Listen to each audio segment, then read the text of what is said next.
Good morning everyone, welcome back to a new video. সকাল 10টা বেজে গেছে আর এখনো পর্যন্ত আমার ল্যাদ খেয়ে খেয়ে দিন কাটছে। আর লাস্ট কয়েকদিন ধরে আমাদের সাথে যা চলছে আমি কিছু বলবো। আর লক করো তো দূরের কথা, নিজেরা একটা মিনিটের জন্য ঠিক করে বসতে অবধি পারিনি। বাবু আমার এখনো অবধি ঘুমাচ্ছে, এতটাই ক্লান্ত আমার ছেলে। ঘুমা ঘুমা ঘুমা ওঠেন ওঠেন। এদিকে আমাদেরও সেম টু সেম অবস্থা। বুধবার রাত থেকে আমাদের সাথে আমরা আর কি একদম প্রপারলি ঠিকভাবে কোনোভাবে কিছু করতে পারছি না। এতটা হাসেল আর এতটা চাপের মধ্যে দিয়ে এই কদিন ধরে যাচ্ছি ধারণার বাইরে। এমনকি লাস্ট দিনের ভিডিওটা অব্দি এডিট করে আমার কাছে পড়ে আছে, আমি এখনও পর্যন্ত ভিডিওটা আপলোড করতে পারিনি। আমি চেষ্টা করলেও সবসময় আমি রেগুলারলি ভিডিও দিয়ে উঠতে পারি না। ডেডিকেটেডলি ব্লগ করি, বাট তারপর সেটা এডিটও করি। ইভেন এইরকম মাঝে মাঝে এরকম সিচুয়েশান আমার ফ্যামিলিকে ফেস করতে হয় যে তখন আর এগুলো পসিবল হয়ে ওঠে না। মেবি হয়তো 1-2 দিনের মধ্যে ওই ভিডিওটা পোস্ট করবো, চেষ্টা করবো যতটা পারবো ফ্রিকোয়েন্ট রাখার, বিকজ এই মুহূর্তে আমাদের ফ্যামিলি খুব হার্ড টাইম চলছে। বৃহস্পতিবার রাত থেকে বিট্টু দাদা প্রচণ্ড লেভেলের অসুস্থ, হসপিটালাইজ করতে হয়েছে, এখন আমাদের হসপিটালই আছে। তো আমাদের সারাটা দিন ওইখানেই দৌড়াদৌড়ি করে কাটছি। ইভেন আমি অফিসেও পর্যন্ত ঠিকঠাকভাবে টাইম দিতে পারছি না। লাস্ট 2 দিন তো ছুটি নিয়েছিলাম, আজকে ছুটি আছে অলরেডি। মানডে থেকে দেখছি যদি ওয়ার্ক ফ্রম হোমের ব্যবস্থা করা যায় সেটা নিতে হবে, বিকজ আমাদেরকে সারাদিন হসপিটালে দৌড়াদৌড়ি করতে হচ্ছে, বিকজ ওকে দেখার মতন কেউ নেই। মামা ওদিকে অসুস্থ, মামা প্যারালাইজড, তো অবভিয়াসলি মামা তো পারবে না করতে, যা করতে হচ্ছে আমাদেরকেই করতে হচ্ছে, বিশেষ করে আমাকে, অনুকে। এখন মা যেহেতু বিট্টুদা অসুস্থ, মা নিজেও সেই জন্য একটা অ্যাংজাইটির মধ্যে আছে, আর মাকে আমি বেশি স্ট্রেস দিতে পারবো না। আমাকে আর অনুকেই বেশি দৌড়াতে হচ্ছে, আমার থেকেও বেশি দৌড়াচ্ছে অনু। এবার আজকেরও আমরা যাবো, বাট আজকে একটু বেলা করে যাব, কারণ কালকে অনেকটা রাত অবধি আমরা হসপিটালে ছিলাম। আর আজকে যার জন্য একটু বেলা করে কিছু কাজ আছে এদিক ওদিকে, সেই কাজগুলো আগে কমপ্লিট করবো, তারপরে যাবো। বাবু ও শোনো শোনো শোনো, ওঠো বাবা। 11টা বাজে। উঠে পড়ো বাবা, এবার উঠে পড়ো, ছেলে খুব টায়ার্ড। 11টা বাজে বাবা। ওঠো শোনা, উঠে পড়ো বাবু, ওঠো ওঠো। উঠেছে উঠেছে, শোনো বাবা, বাটার বাটার হাত, শোনো বাটারের মতন হাত, ছুমকু চকলেটের মতো পা, ছুমকু ছুমকু, আইসক্রিমের মতো ঠোঁট, ভ্যানিলার মতো না, পুরো ডেজার্ট ডিশ, পুরো একদম ডেজার্ট ডিশ। এখানে কি হয়েছে ছেলেটার, এখানে দেখো পুরো খড়খড়ে হয়ে গেছে জায়গাটা ছেলের। অ্যাকচুয়ালি ওর এখানে কিছু র্যাশের মতন হয়েছে, এই বোতল দিয়েও দুধ খায় না, দুধের ওটা লেগে লেগে কিছু র্যাশ মতন হয়েছে এই জায়গাটাতে। সপ্তাহের শুরু থেকে ছেলে অসুস্থ হয়ে পড়েছিল, ছেলের জ্বর কিছুতেই মানে ঠিক আসা হচ্ছে না, একবার যাচ্ছে একবার আসছে, ঠান্ডাটা বারবার লাগছে, শুধু ওয়েদারটা চেঞ্জ। তার মধ্যে হয়েছিল পেট খারাপ, সেটা একটা হলো, মানে সব মিলিয়ে ছেলেটা শরীর খারাপ ছিল। বুধবার অবধি ওই চললো। বুধবার দিন রাত্রেবেলা থেকে বিট্টু দাদা ফোন করেছে, বিট্টু দাদার জন্য শরীর খারাপ। রাত্রেবেলা আমরা ঘুম তো সব মাথায় উঠলো, ওকে নিয়ে দৌড়াদৌড়ি হসপিটাল, তারপর থেকে এই চলছে। তার সাথে সাথে সেদিনকার ছেলেটাকেও যেতে হয়েছিল, বিকজ অবভিয়াসলি ও মাকে ডাকছিল বিট্টু দাদা যে তুমি একটু আসো। তাই জন্য মানে ও একটুখানি, যেহেতু মানে মা গেলে ও একটুখানি ভরসা পায়। ঘরে তো কাউকে মানে ওকে রেখে যেতে পারবো না কারোর কাছে, তো ওকেও নিয়ে যেতে হয়েছে। ও মাঝরাতে উঠে ওকে ঘুম থেকে তুলে নিয়ে আমাদেরকে যেতে হয়েছিল। তারপর থেকে ওর আরও উইকনেসটা আরও বেশি বেড়ে গেছে, একটু শরীর খারাপ থেকে সবই উঠেছে, রেস্ট পায়নি, তারপর থেকে ইয়ে চলছে। তাও তো লাস্ট 2 দিন ধরে ওকে আর মাকে আমি বেশি দৌড়াদৌড়ি করতে দেইনি, সবচেয়ে বেশি হচ্ছে ইনি দৌড়াদৌড়ি করেছে, সবচেয়ে বেশি দৌড়াদৌড়ি ইনি করছে। আর এনার মুখ চোখ দেখে বুঝতেই পারছো এর অবস্থা আরও খারাপ, এখন ঢিলে হয়ে রয়েছে পুরো এতে, বাট কিছু করার নেই, করতে তো হবে। করার নেই, মানুষ যখন অসুস্থ হয়ে পড়লে বাড়ির লোককেই তো পাশে থাকতে হবে। সেটাই, অ্যাকচুয়ালি ওর তো সেরকম কেউ নেই না, ওটাই বললাম, মামা প্যারালাইজড, না আছে ওর নিজের মামার বাড়ি, না আছে ওর মাসির বাড়ি, কেউ নেই। সবচেয়ে বড় কথা, ওর মামা বাড়ির লোক তো মানে আলাদাই লেভেলের লোকজন। অ্যাকচুয়ালি আছে, হ্যাঁ সবাই আছে, বাট পাশে থাকার মতন কেউ নেই। যাদেরকে অবভিয়াসলি ওর যারা আত্মীয় জানানোটা দরকার যে ওকে ছেলেটাকে হসপিটালে ভর্তি করেছে, কমসে কম তারা যদি একটু পাশে থাকে। কারণ আমাদের জন্য মানে দুজনের জন্য কতটুকু পসিবল সব কিছু করা। রাত্রেবেলা থাকার একটা ব্যাপার, যেটা আমরা একদমই পেরে উঠছি না। প্রথম দিন তো তাও থেকেছিলাম, তারপর আর পেরে উঠিনি। এইবার এই কদিনের জন্য বলে হয়েছিল, বাট তারা আসবে না, তারা অজব কারণ দেখাচ্ছে। কেউ বলছে কি তাদের বিশাল বয়স হয়ে গেছে, তারা আসতে পারবে না, তাদের ছেলেরা নাকি আসতে পারবে না, কেন কি তাদের বিয়ে হয়ে গেছে, তাদেরকে নাকি বলা যায় না আসার জন্য। মানে আমি ভাবছি যে এরা কিরকম টাইপের লোক, এরা কিরকম টাইপের মানুষ। একটা মানুষ অসুস্থ, তাকে তার প্রায়োরিটি কোনটা হওয়া উচিত? আজকে সব কিছু ফেলে আমি আমার কাজ ফেলে, ও সব কিছু ফেলে, আমার ছেলেকে ঘরে ফেলে আমরা দৌড়াদৌড়ি করছি কেন?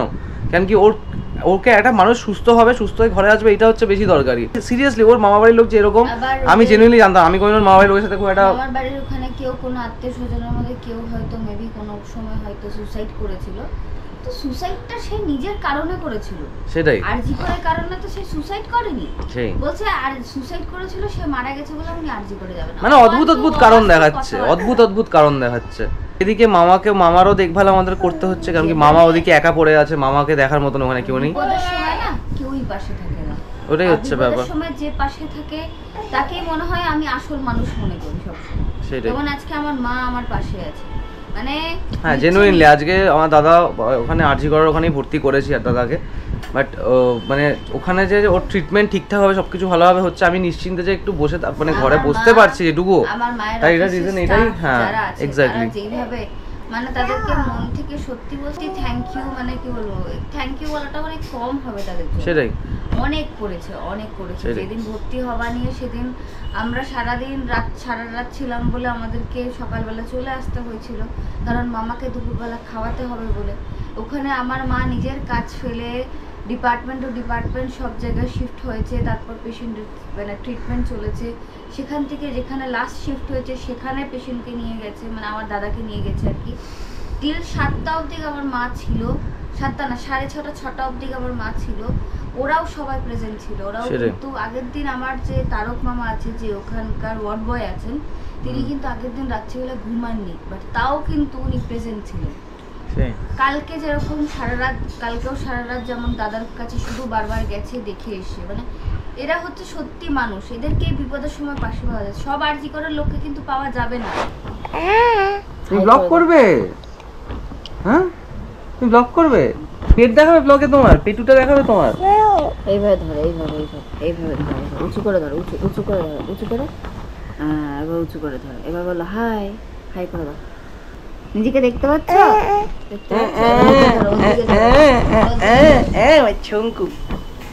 আমার ছঙ্কু, হাই করে দাও, আমার চুমু দাও, চুমু দাও, আমি ছঙ্কু। একটু বেরোবো, গড়িয়া যাবো। আমার জুতোটা তো আগের দিনকার ছিঁড়ে গেছে, বললাম নতুন সারিয়ে নিয়ে আসার পরেও। তো আরেকটা সেট জুতো আছে, সেটাকে সারিয়ে নিয়েছি, কিটোটা আমার। ওই কারণ ওটা কমসে কম সারি, কারণ এক্ষুনি তো কিনতে যাওয়ার কোনো সিন আসছে না, যতক্ষণ কোনো বিটুটা ছাড়া না পাচ্ছে হসপিটাল থেকে। ওটাকে একটুখানি সারিয়ে ছড়িয়ে নিয়ে আসি। এই চটি পরে তো কেটে গেল আমার 1 সপ্তাহ। কিটোটা নিয়েছি এখানে, বাট কিটোটা ঠিক করালো। কিটোটা যেহেতু অনেকদিন পরি না, তো কিটোটা পুরো একদম ফাঙ্গাস ধরে আছে, এসে বাড়িতে পরিষ্কার করতে হবে। গড়িয়া পৌঁছালাম, আর অটোটা নামিয়ে নিলে 1 মাইল আগে, বাট এখানে অটোওয়ালাগুলোর এরকমই সিন চলে, কোনোদিনও ঠিকঠাক জায়গায় নামা না। যেখানে আমাদের লাইন হবে সেখানে গিয়ে দাঁড় করিয়ে দেবে।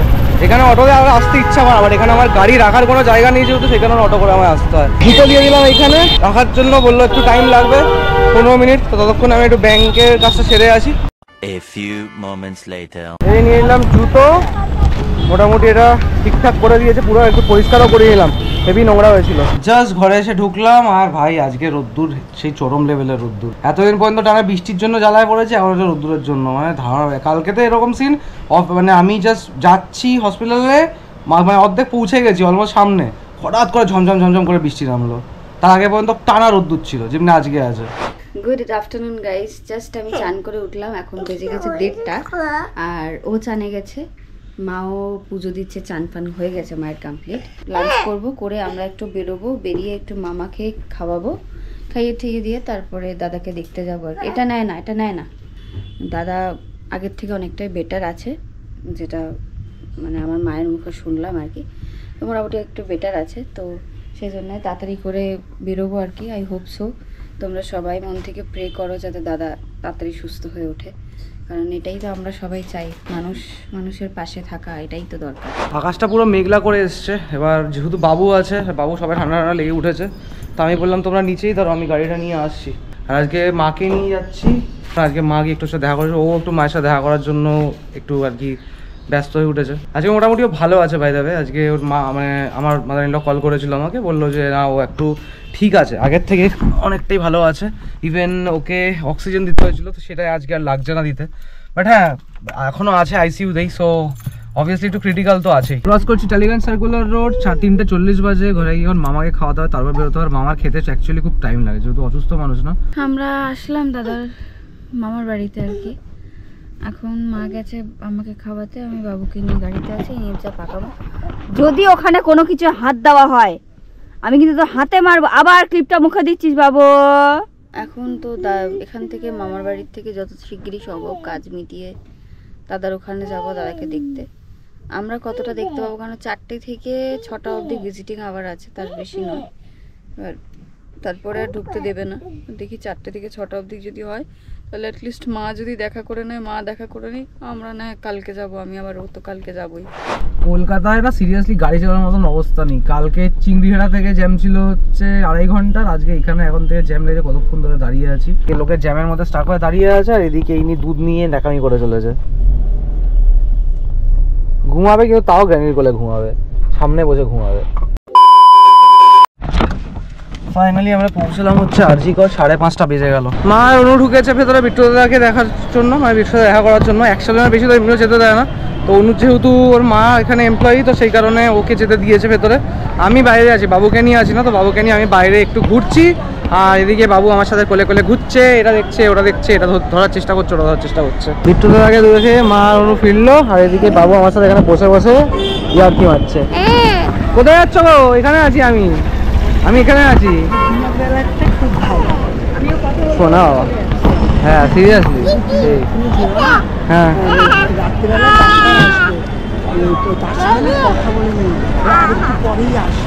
এখন আমরা বেরিয়ে যাচ্ছি। কিছুক্ষণ ওয়েট করলাম, বিট্টুদার সাথে দেখাও করে এলাম। আর বিট্টু আগের দিনের থেকে অনেক বেটার আছে, মানে যেদিনকে ভর্তি করেছে সেদিনকার থেকে তো কালকে ভালোই ছিল, বেটারই ছিল। আর আজকে তার থেকে আরো বেটার আছে। হোপফুলি হয়তো আর মোটামুটি 4-5 দিনের মধ্যে হয়তো ছেড়ে দেবে, ঠিক কিনা হয় তাই তো? তোমার কি মনে হয়? 4-5 দিন আর 7 দিনের মধ্যে ছাড়বে, সেটাই হোপ করছি ছেড়ে দেবে। এখন বাকিটা তো উপরওয়ালার ইচ্ছা, ভগবানের ইচ্ছা। আজকে এতক্ষণ রাস্তা সব ফাঁকা ফাঁকার মধ্যে দিয়ে এলাম, আর এখানে আবার মা ফ্লাইওভারে উঠতে যাবো, সেখানে লেগেছে জ্যাম। আর মামা বাড়িতেই যাচ্ছি, কারণ কি 8টা বেজে গেছে না সময়টা, তো মামা বাড়িতে মামাকে ডিরেক্ট খাইয়ে দিয়ে তারপরে একবারে বাড়ি যাবো। কারণ আর বাড়ি গিয়ে না আস্তে আস্তে অনেকটা রাত হয়ে যায়। মামারও সেটা অত রাত করাটা ঠিক না, ইভেন আমাদেরও ঘুমাতে ঘুমাতে কালকে 2টো বেজে গেছিলো, যে মাকে রাত্রেবেলা এসেছিলাম দেখে। তো আজকে এই জন্য একবারে করে দিয়ে তারপর যাও। পাচ্ছিল খিদে, তাই ভাবলাম একটু হরিশ মুখার্জির এখানে দাঁড়িয়ে একটু কিছু সিঙ্গারা ফিঙ্গারা এখান থেকে কিনে নিই।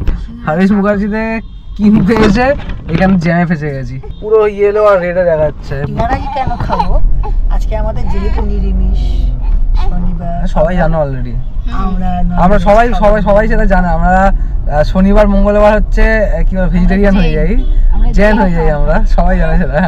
এখানে একটা দোকান আছে, এখানে সিঙ্গারা পাওয়া যাচ্ছে, তো এখান থেকে দেখি নিয়ে নিই। ওখানে তো হরিশ মুখার্জি মেন যেখানে হরিশ মুখার্জিটা শুরু, বলবন্তের ওখানে তো গাড়ি দাঁড় করানোর জায়গা পেলাম না। আমরা একটা করে ঢুকলে একটা করে সমোসা, যেটা নিয়ে যাবো, নিয়ে গিয়ে পরে গাড়িতে বসে বা বাড়িতে গিয়ে খেয়ে নেবো। আর ম্যাডামের জন্য দিচ্ছে একটা চা, ও চা না হলে চলছে না। Meanwhile, ছোটাওয়ালা চায়, मेरे लिए छोटा वाला ही ठीक है। হ্যাঁ, তো যারা বারবার খায় তাদের জন্য ছোটাওয়ালাই ঠিক থাকবে না, যারা একবার খায় তাদের জন্য বড়টা দরকার থাকে। ভাইয়া পার্সেল হয়ে গেছে মেরা। নিয়ে নিলাম আমাদের খাবার সন্ধ্যাবেলা। মালপোয়াটা আলাদা করে মালপোয়াটা দিয়েছে আলাদা করে। ভাই এক আছে সল্ট লেক, যেখানে সন্ধ্যাবেলা অফিসের টাইমে বেরিয়ে একটা হালকা ফুলকা খাবারও খেতে পারি না, আর এক হচ্ছে এইসব জায়গা। ভাই এখানে চারিদিকে খাবারের দোকানই দোকান, যা খুশি খাওয়া এখানে। গাড়িতে করে এখন বসে আমাদের হচ্ছে সমোসা বাড়ি। এটা অনুর জন্য, এটা বালুশাই কিনেছে নিজের জন্য। তাই বলি এটা বালুশাই কিনেছে। এখন আমরা সমোসা আর ধোকলা পার্টি করছে, এখন ধোকলা আর সমোসা খাবো। সমোসাগুলো কিন্তু বড় বড় সাইজের আছে। সমোসাটা কিন্তু অ্যাকচুয়ালি ভালো খেতে, মানে আমার লাগছিল ফার্স্টে কি খেতে ভালো না, মানে আমি তো মেনলি কোটিংটা তখন খাচ্ছিলাম, আর ভেতরে আলুটা না মাছ খেতে, টেস্ট ইজ টু গুড। দারুণ। আমাদের সমোসা পার্টি ওভার, এবার আমরা ডিরেক্ট মামা বাড়িতে যাবো। মামা বাড়িতে গিয়ে মামাকে খাইয়ে দিয়ে তারপর আমাদের আজকের মতন ছুটি, আমার ঘরে গিয়ে নিজেরা খাবো। a few moments later. Just মামা বাড়ি থেকে বেরিয়ে গেলাম, 9:40 বেজে গেল। বাড়ি যেতে যেতে 10টা বেজে যাবে, ডিনারের টাইমে গিয়ে পৌঁছাবো। রুটিটা খালি বাইরে থেকে কিনে নেবো, বাকি তো তরকারি ঘরেই আছে। আজকে এমনিতেও সে দেখছি এখান থেকে কিনে বাড়ির সামনে দেখবো, পেয়ে যাবো, অসুবিধা নেই। আর আজকে তো এমনিও শনিবার না, তো বাজার থেকে কিছু খাবো না, ঘরের তরকারি আছে, খালি রুটি কিনলেই হয়ে যাবে। ঘরে এসে ঢুকলাম, রুটিটাও সাথে সাথে নিয়ে চলে এলাম। 10:30 বেজে গেল। আসলে রাস্তায় আজকে মোটামুটি এমনি রাস্তা ফাঁকা, আবার হলে কি হবে, যেহেতু ওই শ্রাবণ মাস চলছে, সোমবার দিনকে বাবার মাথায় জল ঢালার জন্য অনেকে যায় তারকেশ্বর উদ্দেশ্যে, বিভিন্ন ডিফারেন্ট জায়গায়। আজকে একটা নতুন জিনিস দেখলাম, সেটা হচ্ছে সব মানে কেউ মহাদেবের শোলা দিয়ে মূর্তি বানিয়েছে, কেউ রাধাকৃষ্ণের শোলা দিয়ে মূর্তি বানিয়েছে, কেউ রক্তচামুন্ডা বানিয়েছে, লাইটিং দিয়ে সাজিয়েছে।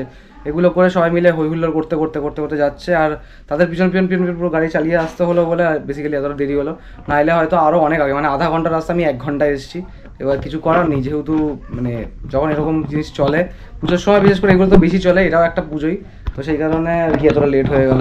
আজকে ব্লগটা এখানেই শেষ করছি। কালকে সকালবেলা আবার যাওয়ার আছে হসপিটালে, বিকজ কালকে তো সানডে, আর কালকে আমার মাদার ইন ল ওখানে থাকবে না, আমাদেরকে সকালবেলা যেতে হবে, তো সেই কারণে তাড়াতাড়ি উঠে তাড়াতাড়ি সব কিছু ব্যবস্থা করতে হবে। গুড নাইট, সবাই খুব ভালো থেকো, দেখা হবে নেক্সট ব্লগে, টাটা।